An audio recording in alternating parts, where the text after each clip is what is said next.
यहाँ से सबसे कम उम्र का कवि हूँ मैं,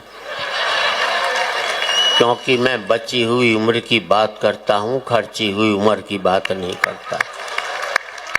संपत्ति वो नहीं होती जो हमने खर्च कर ली, संपत्ति वो होती जो हमारी बची हुई होती है। तो बची हुई उम्र की संपत्ति मेरे पास सबसे कम है, इसलिए सबसे कम उम्र का कवि। ये मोबाइल पर रिकॉर्डिंग बंद कर दे। आज रिकॉर्ड करके कल अपनी लुगाई को हंसाएगा। मेरे भरोसे ब्याह किया था क्या? हिम्मत है तो अपने भरोसे अपनी लुगाई को हंसा, मेरे भरोसे काहे को कोशिश। और आज रिकॉर्ड करके कल देखकर हंसोगे, इससे बड़ी मूर्खता नहीं हो सकती। जिंदगी में आज बेहतर जीना सीख जाओगे तो कल अपने आप ही बेहतर होता क्या बात है, वाह। मेरा मकसद हंसाना नहीं है, लेकिन किसी मकसद से हंसा दूं तो हंसाना भी सार्थक होता। ये कैमरे तेने 50 फोटो खींच ली, रहने दे। खंडर की कहीं से भी खींच ले, खंडर ही दिखाई देगा। जब मैं इमारत था तब किसी ने एक फोटो नहीं खींची, तब एक ही फोटो खींची गई थी, उसी ने मुझे खंडर बना दिया जिंदगी में। जिंदाबाद।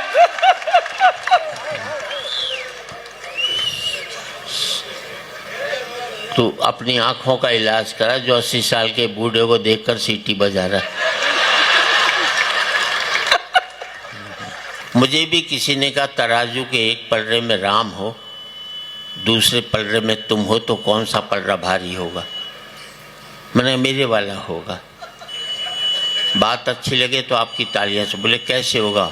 मैंने तराजू के एक पलड़े में राम होगा, दूसरे में मैं होऊंगा, और मेरे भीतर बैठा हुआ राम भी होगा। अगर वो यहाँ है नहीं है तो कहीं नहीं है, और यहाँ है तो फिर कहीं जाने की ज़रूरत नहीं आपको। मैं थोड़ी टिप्स देना चाहता हूँ। देखो पतियों, जब भी घर में घुसो मुंह लटका करके घुसो, उदास होकर के घुसो, लुगाई समझ जाएगी कंट्रोल में है। हंसकर घुसोगे 50 सवाल करेगी किसके साथ बैठा था। घर में ही सूजा पड़ा रहता है, बाहर कैसे हंसकर आया बता तो सही। उसे लगता है मेरे जीते जी इसकी हंसने की हिम्मत कैसे हो गई जो। और बता देता हूँ, देखो मैं हरियाणा का हूँ। हरियाणा के बेटे 100% बाप की बात मानते हैं और किसी स्टेट के नहीं मानते। वो हरियाणा में बाप ने बेटे से कह दिया अगर फेल हो जाए तो मुझे अपना बाप मत कहियो। छोरा बोला ठीक। अगले दिन बेटा आया, बाप ने पूछा क्या रिजल्ट रहा? बोले छोड़ना, राम प्रसाद क्या करेगा पूछ कर। इसे कहते हैं बाप की बात मानना। अच्छा, हमें अपने बेटों पर 100% कॉन्फिडेंस होता है, आपको 60-70, हमें 100। वो हरियाणा में एक बाप अपने बेटे को कूट रहा था, और स्टेट में बच्चे पीटे जाते हैं, हमारे यहाँ कूटे जाते हैं। किसी ने पूछ लिया बेटे को क्यों कूट रहा है? बोले यार क्या करूँ, कल इसका रिजल्ट आने वाला है और आज मुझे बाहर जाना है। यह है कॉन्फिडेंस। मालूम है 100% फेल होगा तो साले को आज ही कूट काट करके चलो। मैं दिल्ली के Shri Ram college of commerce में पढ़ा, बेस्ट कॉलेज कॉमर्स का मैडम। सेकेंड ईयर में मैं फेल हुआ।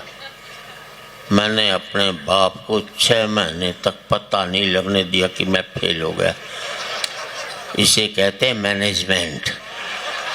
ये MBA वाले क्या खा करके करेंगे जो मैंने किया था। और 6 महीने बाद मेरे दोस्त ने बापू से शिकायत की सुरेंद्र शर्मा फेल हो गया। बापू ने कहा फेल हो गया तो क्या हो गया, इम्तिहान कोई कुंभ का मेला जो 12 साल में आएगा, अगले साल दे लेगा क्या है।